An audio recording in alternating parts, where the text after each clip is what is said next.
Hello, friends and members of the Creation Research Society. Dr. Brown here.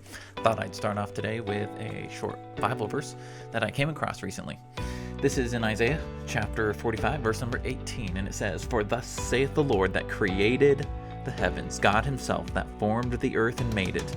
He hath established it, he created it not in vain. He formed it to be inhabited. I am the Lord, there is none else." That's a good verse there. That's why we do what we do. As Bible-believing scientists, we want to give God credit for his creation. If you're a member, it's no news to you that this July we have our upcoming conference in St. Louis. And I wanted to take a quick moment to give you a commercial about other things you can do while you're in St. Louis for the conference. I lived there for a while, so I'm a little familiar with the area. You can visit the hometown of Robert Wadlow, the Alton giant. I remember hearing about Robert Wadlow, and there were giants in the earth in those days, and so Robert Wadlow is a modern giant, modern as in the 1900s.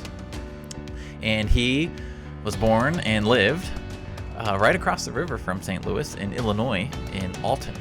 And it's not a far drive at all from St. Louis, and it's a great site to visit if you've heard about him but have never been to his hometown and get your picture by the Robert Wadlow statue. You can also visit the Mastodon State Historic Site. This is in St. Louis County. This is where some of the earliest evidence was found for humans hunting mastodons. Also, some of the earliest fossils of the American mastodon were found at this site. There's a fascinating story behind that. The geology workshop will actually be visiting this site during the conference.